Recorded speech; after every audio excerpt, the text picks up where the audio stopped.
আল্লাহর দেওয়া যদি নিয়ামত হইয়া যায়, আমি কোরআন তেলাওয়াত যখন করব, শরীরে যতটুকু শক্তি আছে সমস্ত শক্তিকে একত্রিত করে একবার সকলে বলেন না আল্লাহু আকবার।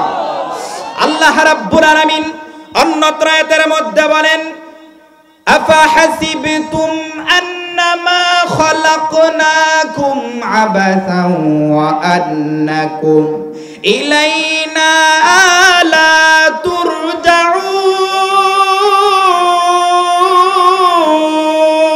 আল্লাহ আর জোরে কন্না আল্লাহু আকবার। আল্লাহ রাব্বুল আলামিন আমাদেরকে জবান দিয়েছে, এই কোরআনের আওয়াজ যখন ইমানদার বান্দাদের সামনে যখন তেলাওয়াত করা হয়, ইমানদার বান্দাদের ঈমান আর নরম থাকে না, ইমানদার বান্দাদের ঈমান তখন গরম হইয়া যায়, ঠিক কি না? আল্লাহ রাব্বুল আলামিন অন্যত্র আয়াতের মধ্যে বলেন, ইন্নামাল মুমিনুনা আল্লাযীনা ইযা যুকিরাল্লাহু ওয়াজিলাত কুলুবুহুম ওয়া ইযা তুলিয়াত আলাইহিম আয়াতুহু যাদাতুহুম ঈমানাও ওয়া আলা রাব্বিহিম ইয়াতাওয়াক্কালুন। আল্লাহু আকবার। আল্লাহ রাব্বুল আলামিন কোরআনুল কারীমের মধ্যে বলেন, ইন্নামাল মুমিনুনা আল্লাযীনা ইযা যুকিরাল্লাহ, ইমানদার বান্দাদের সামনে যখন রবের কথা স্মরণ হইয়া যায়, কোরআনের আওয়াজ যখন শুরু হইয়া যায়, যাদাতুহুম ঈমানাও ওয়া আলা রাব্বিহিম ইয়াতাওয়াক্কালুন। ইমানদার বান্দাদের ঈমানি জজবা, ঈমানি হালাত বাড়তে থাকে। সুবহানাল্লাহ। বাবাজির আমার, বন্ধুরা আমার, এই দুনিয়া ছেড়ে আমাদেরকে পরকালে পাড়ি দিতে হবে। এমন একটা জায়গার মধ্যে আমরা যাব, যেই জায়গার মধ্যে আমার বাবা চলে গেছেন, দাদা চলে গেছেন, নানা চলে গেছেন।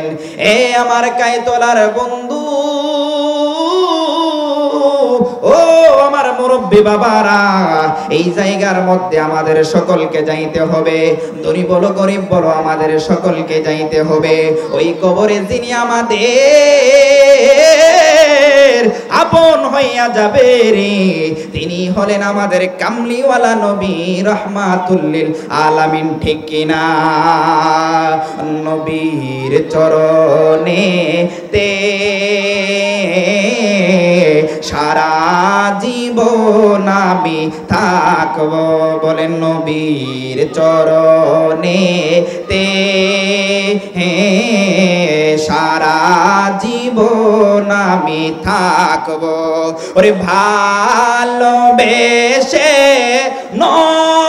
নবীজিকে, ভালোবেসে নবীজিকে হৃদয় মাঝে ভরে রাখবো। নবীর চরণে তে সারা জীবন আমি থাকবো। আপন নয়নে কবে জানি, আপন নয়নে কবে জানি নূর নবীকে আমি দেখব। নবীর চরণে তে সারা জীবন আমি থাকব। চিৎকার মেরে কন্যা ইয়া রাসূলুল্লাহ। এ আমার বন্ধু, আমার নবী রাহমাতুল লিল আলামিন কেমন দামি নবী জানেননি? আমার নবী যখন ওই মেরাজের মধ্যে গিয়েছিলেন, ওই আরশে আজিমের খুঁটির মধ্যে দেখতে পেলেন আমার আল্লাহর নামের সঙ্গে, কালেমার সঙ্গে আমার নবীর নামকে জুড়ে দিয়েছেন। সুবহানাল্লাহ। জান্নাতের প্রত্যেকটা খুঁটির মধ্যে আমার নবীর নাম কালেমার সঙ্গে লা ইলাহা ইল্লাল্লাহু মুহাম্মাদুর রাসূলুল্লাহ সাল্লাল্লাহু আলাইহি ওয়াসাল্লাম। জান্নাতের এমন একটা ডালাপালা নাই, জান্নাতের এমন একটা পাতা নাই যেই পাতার মধ্যে আমার নবীর নাম লেখা নাই। জান্নাতের প্রত্যেকটা গেটের মধ্যে, প্রত্যেকটা পাতার মধ্যে, প্রত্যেকটা খুঁটির মধ্যে আমার নবীর নাম আল্লাহ রাব্বুল আলামিন লিখে দিয়েছেন। সুবহানাল্লাহ। হযরতে আদম আলাইহিস সালাতু ওয়াস সালাম 360 বছর যখন, 350 বছর যখন তিনি কান্না করলেন, কান্না করার পর আমার নবীর উসিলায় তিনি যখন দোয়া করলেন, আল্লাহ রাব্বুল আলামিন আদম আলাইহিস সালাতু ওয়াস সালামকে বললেন, হে নবী আমার, ও মায়ার নবী গো, আপনি নবীকে চিনলেন কেমন করে? আমার নবীকে মুহাম্মদ আমার বন্ধু সাল্লাল্লাহু আলাইহি ওয়াসাল্লামকে চিনলেন কেমন করে? এবার আদম আলাইহিস সালাতু ওয়াস সালাম বললেন, আল্লাহ, আপনি যখন আমার বডির মধ্যে যখন কি করলেন, রূহ যখন ফুঁকে দিলেন, যখন আমার বডির মধ্যে আমার প্রাণ চলে আসলো, এমন সময় আমি মাথা উপরের দিকে তুললাম। মাথা উপরের দিকে তোলার পরে আমি দেখতে পেলাম আরশের মধ্যে আপনি আল্লাহর নামের সঙ্গে আপনার বন্ধু হাবিব নবীবের নাম লেখা। সুবহানাল্লাহ। এই আমার বাবাজিরা, ও আমার বন্ধুরা, এবার নবী বলতেছেন, আদম আলাইহিস সালাম বলতেছেন, আমি তখন বুঝতে পারলাম তিনি আর সাধারণ কেউ না, সাধারণ কেউ না, তিনি আপনার প্রিয় একজন বান্দা, সর্বাধিক প্রিয় বান্দা। এবার আমার আল্লাহ রাব্বুল আলামিন ওই নবীর উসিলায় আল্লাহ রাব্বুল আলামিন আদম আলাইহিস সালাতু ওয়াস সালামকে কবুল করে নেই। সুবহানাল্লাহ। এই আমার বাবাজিরা, ওই নবীর সৌন্দর্য কেমন আমি কি বলবো, কি শোনাবো? হযরতে জাবের রাদিয়াল্লাহু তাআলা আনহু আমার নবীকে ডাক দিয়া বলতে, জাবের রাদিয়াল্লাহু তাআলা আনহু বলতেছেন, আমি একদিন